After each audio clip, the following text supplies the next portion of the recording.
que atender muchas bocas y muchas demandas, y criar carne solo para mantener el paisaje, para que no haya incendios, no es necesario hacerlo pagándole un sueldo a nadie, ¿no? Para tener uros y tarpanes, es decir, para tener vacas o grandes herbívoros, para que nos entendamos, no hace falta tener ganaderos.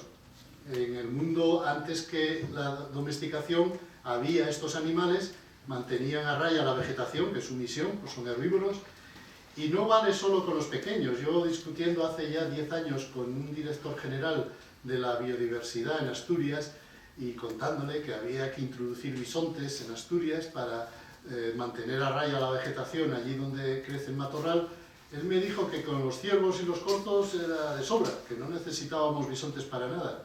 Yo en aquel momento no supe contestarle, ahora sí sé que un gran herbívoro de más de 500 kilos desbroza y controla la vegetación más por pisoteo que por dientes. Es decir, que no basta con que los herbívoros coman, tienen que pesar. Un corzo, un ciervo no pesa, y hay muchas plantas que no son del paladar de los herbívoros que solo con pisoteo tú vas a poder controlar. De tal manera que el matorral ha crecido, cuando yo leí el último dato, en 4 millones de hectáreas, que se dice pronto, y ahora será mucho más, porque yo leí eso hace 10 años. Y esto es un problema serio y severo, porque yo estuve ayer en Monfragüe, en una finca donde entré en 1978 para hacer unas fotos, y estuve una semana viviendo allí en una casa que ahora está derruida, y era todo pastizal. Bueno, pues ayer era todo jaras, ¿eh? Allí andaban los ciervos, los jóvenes, buscando hierbas donde comer. Eso sí, hay un letrero que dice: prohibido el paso, zona de reserva integral, no mire ni izquierda ni derecha y dé media vuelta. Yo, claro, salté la cadena y digo, que me detengan si se atreven. Y me fui a ver mi valle, donde yo con Garzón fui allí, pues mucho antes de que eso fuera parque, y vi cómo se estaba degradando. O sea, Monfragüe necesita urgentemente grandes herbívoros. Hay ciervos, hay jabalíes, pero no son capaces de frenar la expansión del matorral. Los veterinarios ahora mismo son el mayor impedimento que tenemos para que pueda haber herbívoros salvajes allí donde ha desaparecido el ganado. ¿Por qué? Claro, por eso lo digo. Porque ellos simplemente obedecen la normativa vigente de sanidad animal.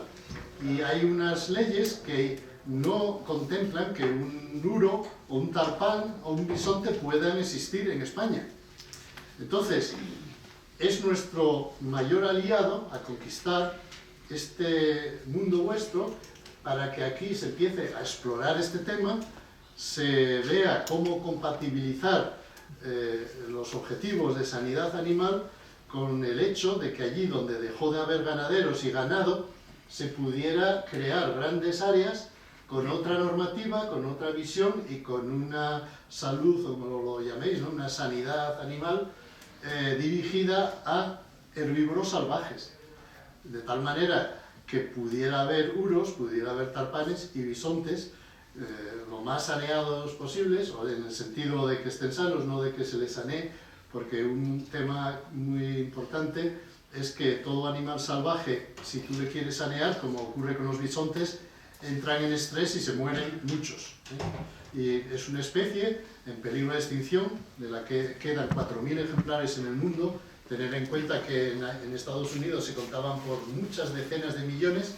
Bien, es verdad que allí eran grandes praderas, pero bueno, Europa también tenía sus grandes praderas, y en España yo calculo que fácilmente pudo haber 1 millón de grandes herbívoros, entre uros, bisontes y tarpanes, ¿no?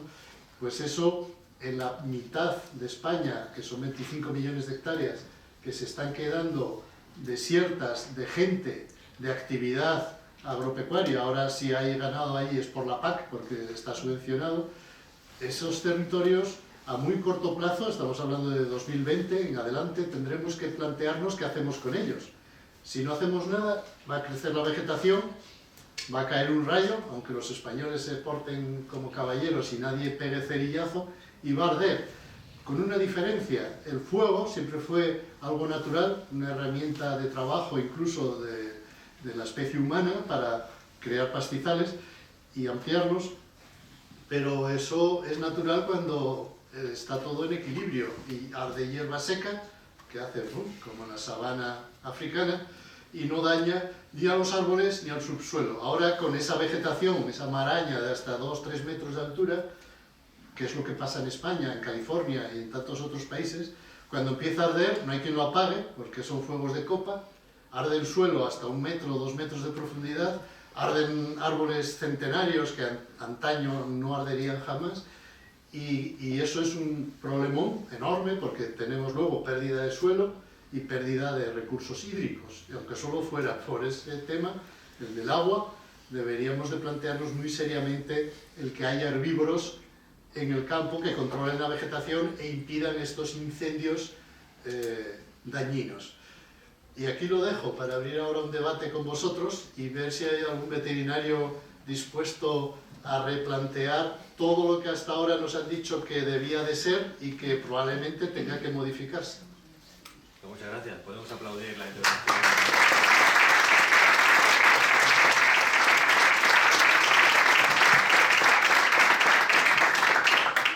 Pues interesante y comprometido, además, con un montón de circunstancias.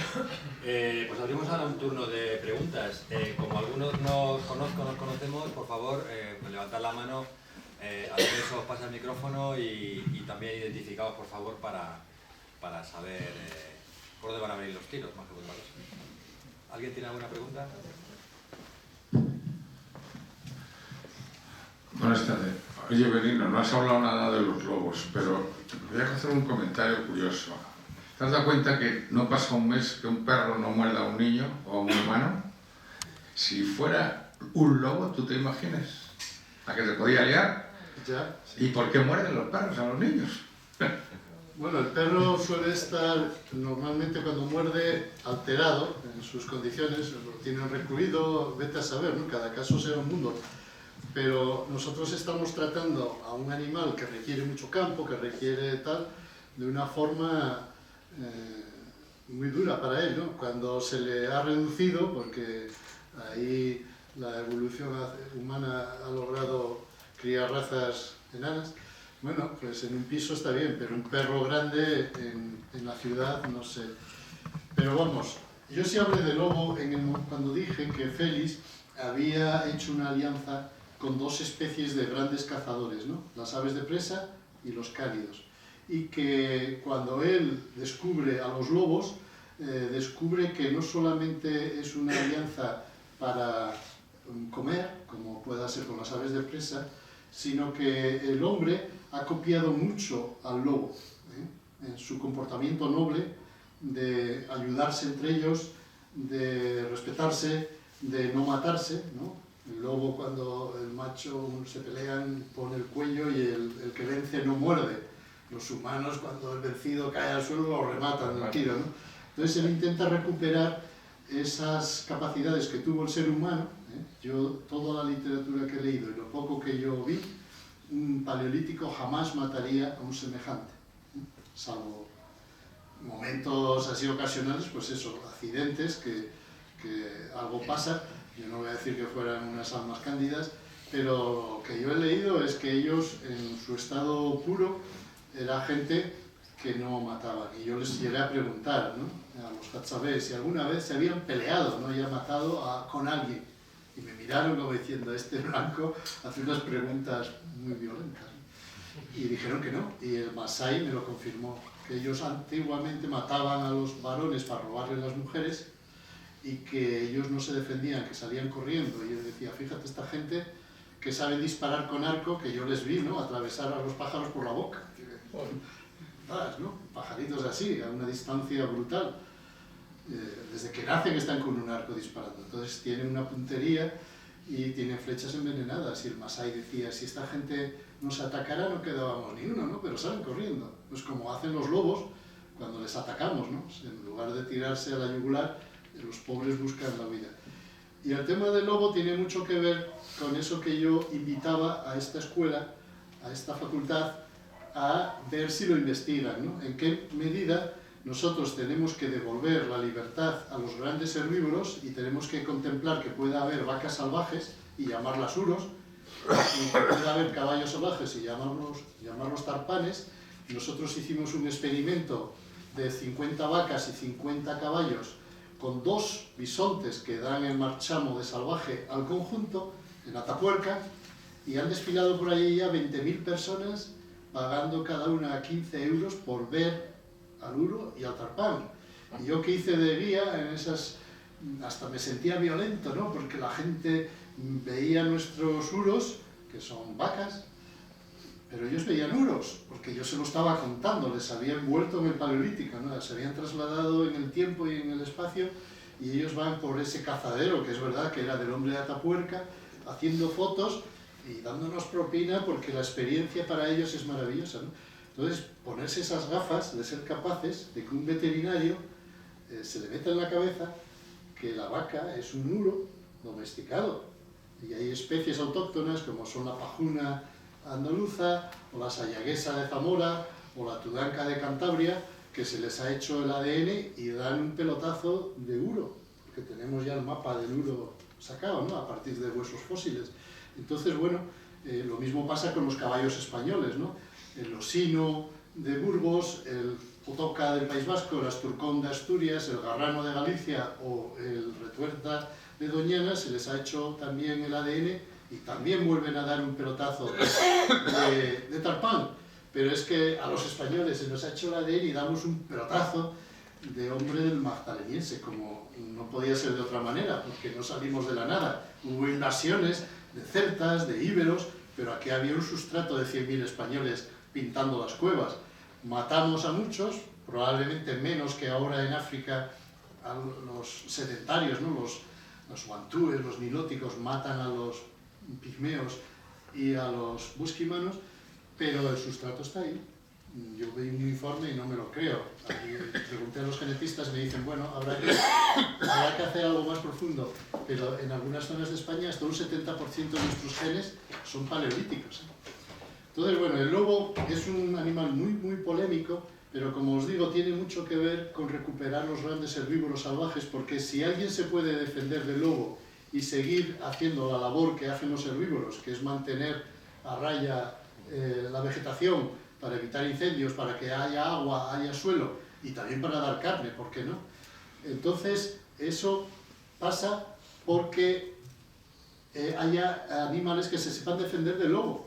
No podemos hacer eso con cabras y con ovejas porque no dejan una, son animales que ya les hemos ido seleccionando para que sean mansos, y claro, tú los sueltas solos sin un pastor y unos mastines y el lobo pues, los come.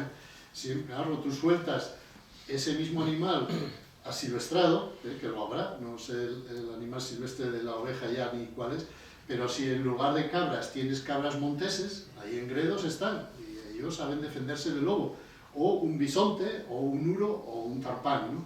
Y de hecho los caballos garranos, o las vacas ayaguesas, que viven, y sobre todo unas razas que tienen los portugueses, viven con lobos y se defienden perfectamente. Yo mismo tengo en la finca de Roberto Arta Sánchez del Fapas, en Asturias, 2 asturcones. Yo tengo una yegua y pare todos los años, y solo un año de 7 me ha comido la cría, los lobos. Y tenemos las cámaras automáticas y pasan a diario entre los caballos, pero los caballos son manadas silvestradas que se saben defender. Entonces habrá que ir a un modelo ganadero, entre comillas, porque, como os digo, son herbívoros sin ganadero, en el sentido de que no tengas que estar pagándole como ahora, que hay ganaderos españoles, pero estamos hablando de más de 20, 30.000 personas que se levantan el 1 de enero con 20, 30, 60.000 euros pagados de nuestros impuestos en la cuenta bancaria, por la PAC, para que mantengan un ganado que su función ya no es producir carne, que la producen, y de mucha calidad, pero que va a parar toda a las mesas de los que tienen pasta para pagar 60 euros el kilo. Yo como carne estabulada llena de clenbuterol, o de Australia o de Argentina, ¿no? De donde venga más barata. Entonces habrá que conseguir generar carnes de altísima calidad, pero que no nos cuesten dinero. Y ahí sería tema otro día, de otra charla, me invitáis y os hablo de cómo veo yo la alimentación humana en el futuro, que es muy revolucionaria. Pienso que algún día no habrá ganadería y no habrá agricultura, será todo artificial, por 2 motivos: económico, que es el que manda, y ideológico, estos veganos que ahora nos reímos de ellos y nos burlamos, equivalen al Lincoln del siglo XIX que decía no a la esclavitud, porque no deja de ser brutal criar un pobre animalito, clavarle un cuchillo y comértelo. Y ya mi hija no lo entiende, tiene 25 años, pero si algún día esa niña tiene hijos, al hijo que se lo cuente, tu abuelo se comía los animales. Pero bueno, he dicho que no iba a hablar hoy de eso. Otro día hablamos de eso. Más preguntas. ¿Más preguntas? ¿Alguna más? Bueno, ¿no hay un veterinario en la sala? Aquí hay uno. Uno, Juan. Yo estudio biología en la facultad de aquí, me llamo Ángel, pero la pregunta no creo que tenga mucho que ver con el libro, sino es sobre la muerte de Félix, si sigue habiendo misterio, o hay misterio o no hay. Pues mira, yo en esta biografía, donde me explayo, es efectivamente sobre un intento de cargarse a Félix que me consta existió, todo un complot, ¿no? Pero no físicamente, sino Cuidado, se intelectualmente. está grabando todo, o sea que Sí, sí, intelectualmente. Es decir, Félix en los años, cuando acaba el franquismo, como todo, en aquella época es que nos lo cargamos todo. Cuando digo todo, no me refiero que nos cargamos al franquismo, es que nos cargamos al Partido Comunista, a la revista Triunfo, al diario de Informaciones, a todo lo que era más de izquierda, más de otro ámbito.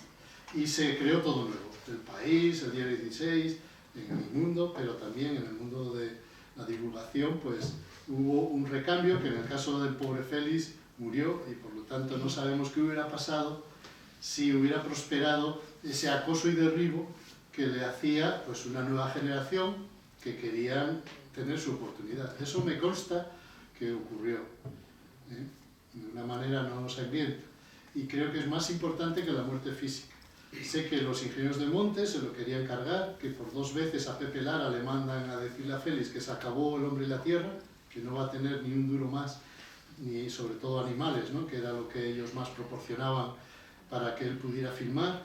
Sé que de Televisión Española le hicieron la vida tan imposible que todavía el 4 de marzo del 80 yo le vi con el rey en un acto que hubo aquí estamos en Madrid, ¿no? Sí, aquí en Madrid, en la Plaza de la Villa, que presentaba la Estrategia Mundial para la Conservación y que le salieron del brazo y me dijo no puedo estar con vosotros porque tengo algo que decirle al rey, y era pedirle pasta para poder filmar donde se mató, porque le habían quitado el dinero y no tenía para pagar los helicópteros que se fueron, y entonces alquilaron avionetas, que tampoco tenía dinero para pagar las avionetas.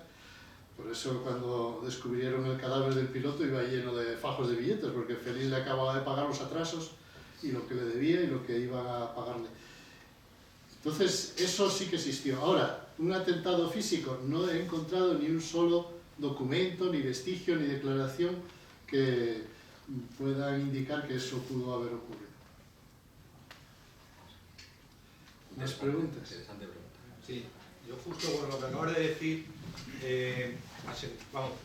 mi percepción es que consiguieron perfectamente acabar con Félix y con lo que promovía Félix, porque justo hoy sale una noticia, y a colación con lo que has presentado, que es tratar de domesticar todavía más a los ríos. No sé si lo habéis leído, se está estudiando el tema de nuestras bases, domesticar lo salvaje. Hecho en falta un gurú del medioambientalismo, de la ecología y demás, porque ni un solo político, ni el capital que hoy en día nos gobierna, ni las ideas de hoy en día, tienen en cuenta absolutamente nada. Desde mi punto de vista, los únicos que se pronuncian es gente bastante escorada, como animalistas y unas, desde mi opinión, objetiva. Pero no veo un gurú, pienso que si existiese un Rodríguez de la Fuente, un Cousteau o un Attenborough, alguien les escucharía, pero hoy nadie escucha nada. Será. Totalmente cierto, así es. Nos quedamos huérfanos y no surgió. Y aquí me da pie a algo que yo llevo dándole vueltas, de crear un máster que llamo Félix Rodríguez de la Fuente, donde intentemos formar nuevos Félix. Los pocos que lo han intentado han sido ridiculizados diciendo que limitaban. Vamos, es que ahora mismo todos deberíamos de hablar como Félix, porque él descubrió que esa forma que él tenía de hablar era la que tenía el ser humano hace 10.000 años, antes de ser domesticado. Todos los que saben un poco de paleolítico saben que los grandes chamanes contaban las historias alrededor del fuego, pero yo tirando del hilo, y aquí lo tenéis en este libro, y no le estoy haciendo publicidad para que lo compréis, sino porque realmente tiene interés. Bueno, hay uno concreto, aunque también Darwin dice, esta gente memorizan todo lo que dices, y también tus gestos, ¿no? Y lo repiten, son capaces de repetir. Y Fuegia, que es la chica fueguina que va en el barco, bajaban 2-3 días en un puerto y aprendía portugués. Bajaba a Montevideo, aprendía castellano. Llegaron a Londres, aprendieron inglés, pero a un nivel para entenderse. Y él decía, ¿cómo es posible si yo soy incapaz de repetir cuando me dan más de 3 palabras seguidas, una secuencia de más de 3, no la memorizo? Y Darwin no era tonto. Luego, 50 años después, llegó allí un misionero y registró que esta gente tenía 32.000 palabras, ¿no? Un vocabulario superior al de Shakespeare.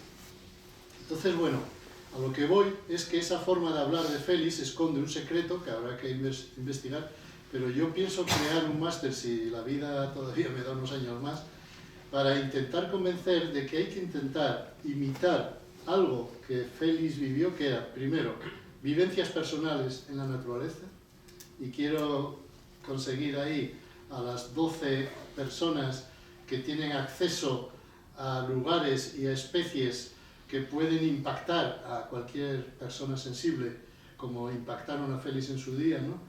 Ver, conocer, etcétera, muy de cerca lo salvaje, lo libre, y por otro hacer un programa de contenidos, y por otro explorar esto de la voz que os estoy contando y ver hasta qué punto se puede desarrollar, porque yo en una cinta que fue la última que oí, ya es mala suerte, ¿no? Pero la oí después de publicar este libro, o la versión anterior, Félix lo dice con todas las palabras. Yo, que soy de la cultura de la palabra hablada y no de la escrita, y que es diametralmente opuesta, buen trabajo me cuesta de ejercicio de memoria, y estoy repitiendo textualmente la frase. Y esto algún día llegará alguien con un bisturí que analice el Rubicón que hay entre el mundo de la palabra hablada y el mundo de la palabra escrita. Y habla del bendito analfabetismo y de en qué medida, cuando tú tienes la obligación de memorizar todo el conocimiento, tu cerebro lo que hace es que lo estás usando y es capaz de almacenarlo. Pero es capaz de que probablemente ese ejercicio tan brutal que él hacía te genere aquí algo dentro, ¿no? Yo no entiendo mucho de cerebros, pero aquí habrá un científico que active esas sinapsis, esas capacidades que tienen las neuronas de hacer lo que tienen que hacer, y a saber a dónde llegó el hombre paleolítico después de 300.000 años de tener como única herramienta de pensar y de producir intelectualmente el ordenador que llevamos encima de las cejas y no usamos, ¿no? Y que no usamos precisamente, primero porque fuimos domados para que solo trabajemos y punto, y una vez que con la Ilustración y la Revolución Francesa empezó la cosa a prosperar y de nuevo surge la inteligencia y la ciencia y todo lo que vemos ahora, pues a partir del papel y de la cultura escrita estamos pues en una situación ambigua, ¿no? De que sí, tenemos mucho conocimiento, pero almacenado en las bibliotecas, pero no en nuestro cerebro. Entonces eso que tú dices de que no hay un Félix, no solo no lo hay, sino que nadie ha querido nunca que lo hubiera, porque insisto, los 2 o 3 que le han imitado, ¿no? Luismi, Iker, Jiménez, otros así, rápido surge alguien que dice, mira, está imitando a Félix, pues es lo que hay que hacer. Jesús Hermida, que era un periodista que también tenía una característica al hablar, os acordaréis de él, ¿no? Al poco de morir Félix, en el año 80-81, dijo en público que como la Facultad de Ciencias de la Información, que está aquí al lado, no tenía un departamento que investigara la forma de hablar de Félix, porque él veía que, aunque solo fuera para ganar dinero, ¿no? Como periodista, era una mina. Y bueno, a nivel político, que es tu pregunta, pues no lo hay, estamos huérfanos, ahora no hay nadie que defienda lo libre, lo salvaje, los que le hemos seguido, pues no te digo nada, su biógrafo hasta el 2011 no se enteró, fíjate de los demás, y así estamos, muy miserable la situación.